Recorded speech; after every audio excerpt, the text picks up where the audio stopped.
Legenden, Sagen, Mythen. Der Norden kennt viele Geschichten. Manche sind wahr, andere Seemannsgarn. Aber meist haben sie im Kern ein Stück Wahrheit. Wir sind in Ostfriesland. Wir sind nahe der Stadt Norden am Strand von Norddeich. Hier am Strand findet einmal im Jahr im Sommer ein Wikingerfest statt. Zum Fest gehört auch das Nachstellen einer Schlacht. Die Schlacht von Norden oder die Schlacht von Norditi. Eine Schlacht, in der die Friesen hier gegen die Wikinger kämpften, sie besiegten und für immer aus Ostfriesland vertrieben. Das war in der Nähe von Norden, nicht hier am Strand von Norddeich, denn damals gab es den noch gar nicht. Aber ganz in der Nähe fand die Schlacht statt. Sehen wir uns diese Schlacht von vor über 1000 Jahren näher an. Wo fand sie statt? Was passierte? Und welche Quellen zur Schlacht gibt es? Quellen über die Schlacht gibt es wenige. Eine stammt von Rembertus, damals Bischof von Hamburg-Bremen. Er erwähnt die Schlacht in einem Brief an einen anderen Bischof und dann erfahren wir von der Schlacht von Rembertus' Nachfolger, der ein Buch über das Leben des Rembertus schrieb. Von den Wikingern selbst erfahren wir nichts. Sie schrieben nichts auf und in den Erzählungen gab es nur gewonnene Schlachten, keine verlorenen. Und dann haben wir die Geschichten, die die Ostfriesen erzählten und später aufschrieben. Gehen wir in die Geschichte zurück, in die Zeit der Wikinger-Raubzüge. 793 tauchen die Nordmänner erstmals auf. Sie überfallen an der Ostküste Englands das Kloster Lindisfarne. Und dann geht es Schlag auf Schlag. Die Wikinger überfielen Orte in England, Nordfrankreich, Russland. Sie raubten in Paris, in Köln, in Trier, in Zülpich. Und natürlich blieb auch Ostfriesland nicht verschont. Die Wikinger waren allerdings nicht nur Räuber und Krieger, sie waren auch Händler und sie waren Siedler. Aber die im Bereich von Norden waren, das waren anscheinend Räuber. Sie sollen sich wie Eindringlinge, Eroberer benommen haben. Sie drangsalierten die Ostfriesen, behandelten sie wie Sklaven. In Bremen sah das alles Bischof Rembertus, der wurde auch Rimbert genannt, mit Besorgnis. Er war der Schüler und Nachfolger des heiligen Ansgar, der den Norden missioniert hatte. Rimbert war gemeinsam mit ihm unterwegs gewesen, hatte die Friesen missioniert. Und er betrachtete die dänischen Wikinger, die in seinen Augen Heiden waren und Odin und andere Götter verehrten, mit Misstrauen. Rimbert beschloss, gegen die Wikinger zu kämpfen. Im Jahre 884 zog er, vermutlich mit einem Heer, nach Norden. Allerdings, die Stadt Norden gab es damals noch nicht. 3 Bauernschaften lebten damals auf dem heutigen Stadtgebiet. Die wuchsen im Lauf der Zeit zusammen. Sie bildeten dann ein Zentrum und aus diesem Zentrum entstand die Stadt Norden. Und dieser Mittelpunkt, aus dem einmal Norden entstehen sollte, war dort, wo heute der riesige Marktplatz von Norden ist. Hier steht heute die St. Ludgeri-Kirche, die wohl größte Kirche in Ostfriesland. Eine der wenigen Kirchen, die ich kenne, bei der zwischen Kirchenschiff und Glockenturm eine Straße lang führt. Diese Ludgeri-Kirche wurde aber erst im 13. Jahrhundert gebaut. Sie hatte eine Vorgängerkirche, St. Andreas, und davor stand hier eine Holzkirche. Wir befinden uns hier auf einer Sandinsel in der Marsch. Hier gibt es einen Hügel, 150 mal 90 Meter groß und 10 Meter hoch. Heute noch ist das die höchste Erhebung im Norden. Eventuell war es dieser Hügel, um den Rembertus die Anführer der Friesen versammelte und in einer Rede zum Widerstand gegen die Wikinger aufrief. Die Friesen sollten die Wikinger vertreiben. Rembertus hatte Erfolg. Die Friesen zogen in die Schlacht. Wie das dann genau alles ablief, ist nicht überliefert. Jedenfalls danach begann die Schlacht. Und die Legende sagt, dass Rembertus während der Schlacht, die über Tage gedauert haben kann, auf die Knie sank und für den Sieg betete. Als die Schlacht siegreich beendet war, stand Rembertus auf, da wo er gekniet hatte, hinterließ er auf dem Stein die Spuren seiner Knie. Diesen Stein soll es bis heute geben. Hier hinter der Bismarck-Statue am Marktplatz liegt der alte Friedhof mit dem Hügel. Im Norden heißt der Stein seit dem Mittelalter auch Warzenstein. Das Regenwasser nämlich, das sich in den Abdrücken sammelt, soll gegen Warzen helfen. Suchen wir ihn.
Da liegt er. Man sieht die Abdrücke, in denen sich jetzt das Wasser sammelt. Hier also soll Humbertus gekniet haben. Und das vor über 1000 Jahren. Naja, es heißt auch, dass ein Stein aus dem Fundament der Andreaskirche in den Vertiefungen hätten Stützpfeiler gestanden. Aber glauben wir den Geschichten der Ahnen. Vielleicht hat hier tatsächlich der Bischof gekniet.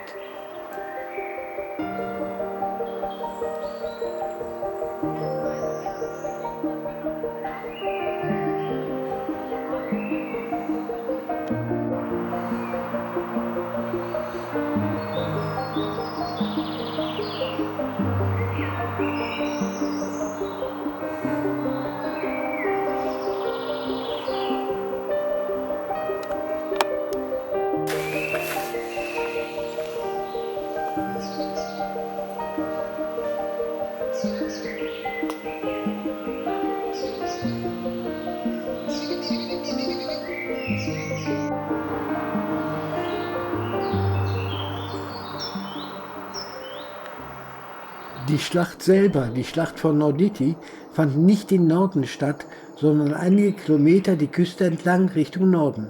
Im 9. Jahrhundert war hier die Hilgenrieder Bucht. Im Bereich von dem Kasten etwa muss sie gelegen haben. Und da, wo ich die Linie einzeichnete, da war der Geestrand. Hier begann also das unfruchtbare Gebiet, das allerdings Schutz vor Sturmfluten bot. Da lag die Marsch, das flache, fruchtbare Schwemmland. An diesem Geestrand siedelten die Friesen, bauten Höfe. Der rote Punkt markiert das heutige Dorf Blandorf-Wichte. Dort befinden wir uns nun und schauen vom Geestrand in die verlandete Hilgenrieder Bucht. Hier irgendwo müssen die Kämpfe der Schlacht von Norditi stattgefunden haben. Hier prallten die Waffen der Wikinger, Äxte, Speere und Schwerter, auf die Waffen der friesischen Bauern. Die hatten zum Teil auch Äxte und Speere, die Masse aber hatte umfunktionierte Werkzeuge aus der Landwirtschaft. Hier hatten die Wikinger ein Lager. Das bestand wahrscheinlich aus Stoffzelten oder auch Erdwällen. Hier müssen die Friesen das Lager der Wikinger angegriffen haben. Anscheinend waren die Wikinger zu überrascht, dass die Friesen sie angreifen würden. Damit hatten sie nicht gerechnet. Die überraschten Wikinger wurden weiter in die Hilgenrieder Bucht zurückgedrängt. Ob die Friesen auf die Flut warteten? Bis 1300 war dort, wo heute die Küstenstraße langläuft, der Deich. Um 1570 baute man einen neuen Deich und das schauen wir uns jetzt mal an. Wir sind im Dorf Hilgenriedersiel. Wenige Häuser und Höfe, geduckt hinter dem Deich. 1866 wurde das Holzsiel durch ein steinernes Siel ersetzt. Doch das Außentief verlandete in den folgenden Jahrzehnten. Das Siel wurde im Jahr 1925 abgebaut. Man entwässert nun über das Nordertief. Wir gehen jetzt über den alten Deich. Irgendwo hier soll es einen Erinnerungsstein, einen Gedenkstein an das alte Siel geben.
Da ist der Erinnerungsstein, zugewachsen und versteckt, kann man kaum noch lesen.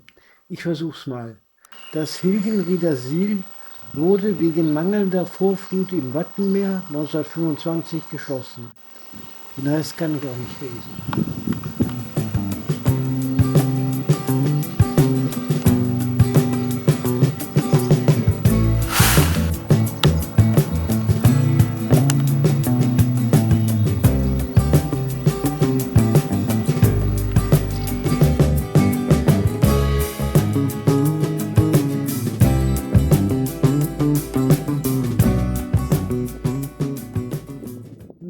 laut der Legende die Friesen die Wikinger immer weiter und tiefer ins Watt getrieben haben, vielleicht war es hier, als die Flut stieg. Der Legende nach sollen 10.000 Wikinger, scheint mir übrigens ziemlich hoch zu sein, die Zahl, ertrunken sein. Wenn man weiter vom Deich Richtung Küste geht, kommt man übrigens zum einzigen Naturbadestelle. Muss ich mir demnächst mal ansehen. Gar nicht weit weg liegt jetzt Norderney. 1797 gründete man dort ein Seebad und es gab eine Verbindung vom Festland rüber zur Insel. Man glaubt es kaum. Per Postkutsche. Und die fuhr hier in Hilgenriedersiel ab. Über einen Fahrweg aus Ziegelsteinschutt zogen Pferde die Kutschen durchs Wasser zur Insel. Damals stand hier im Ort ein Gasthaus, eine Poststation, wo die Gäste übernachten und dann mit der Postkutsche zur Insel fuhren. Prominente Fahrgäste waren Reichskanzler Bismarck und der Herzog von Cumberland, also Ernst August II. Von Hannover. Da vorne rechts, wo jetzt der Neubau steht, da hat dieser Gasthof gestanden. Seit 1844 verkehrte diese Postkutsche durchs Watt, nach festem Fahrplan. 1892 endete ihre Geschichte. Der Post war der Betrieb zu gefährlich. Da kam die Postkutsche von dem Gasthof lang, fuhr hier vorbei, dort drüben über den Deich, dort wo die Kühe sind, und dann fuhr sie weiter ein Stück den Deich runter, dann ging es nach links ab Richtung Norderney. Das ist die alte Strecke.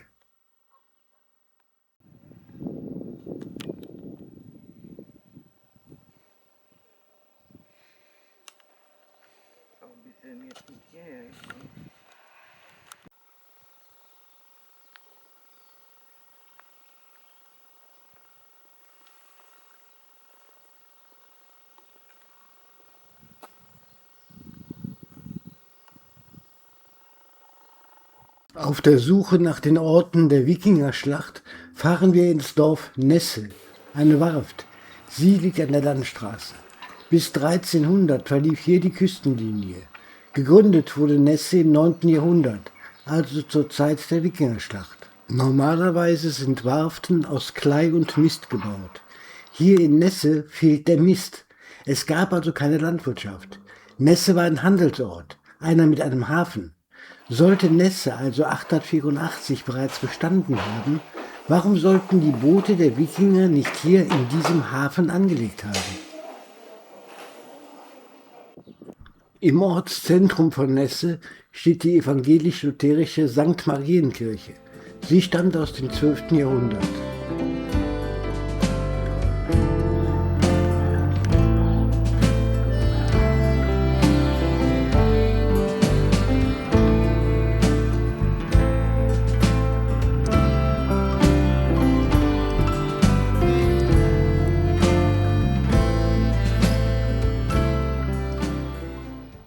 Das ist auch interessant. Aus den benutzten Klöppeln der Kirchenglocke hat man dieses Kunstwerk gemacht.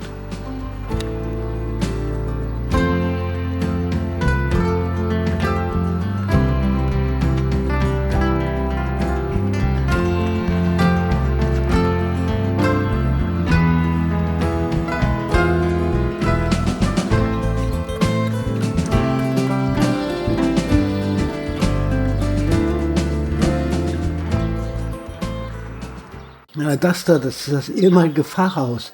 Das war mal eine Burg, eine der ältesten erhaltenen Burgen Ostfrieslands. Eine im 14. Jahrhundert erbaute Häuptlingsburg.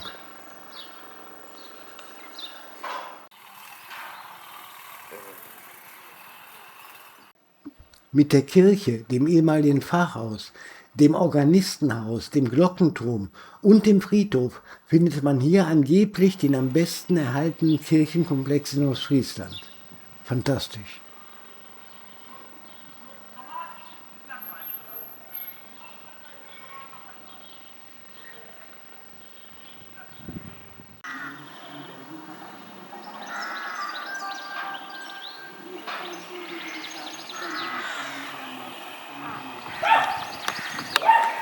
Ortswechsel. Wir sind wieder in der Stadt Norden. Am Marktplatz steht das alte Rathaus, heute Teemuseum. Ein besonderer Ort mit Bezug zur Wikingerschlacht. Der Legende nach wurden die Sieger der Schlacht mit dem Tilbauernrecht versehen. Keine Ahnung, wer diese Sieger waren und wie man sie auswählte. Sie jedenfalls erhielten das Schlachtfeld in Teilen als Besitz und vererpachteten es untereinander. Sie begründeten eine Gemeinschaft, die Telacht. Jeder, der solches Teeland bewirtschaftete, zahlte eine Pacht, die dann an die Telbauern verteilt wurde. Und hier im Rathaus von Norden, da gibt es die Telkammer. Hier kommen bis heute die Bauern der Gemeinschaft zusammen. Früher wurde hier geteilt, abgerechnet und beraten. Einige der Gemeinschaft gibt es immer noch. Sie sind die älteste Genossenschaft Europas, gegründet nach der Wikingerschlacht 884. So, das war's von der Schlacht von Norditi.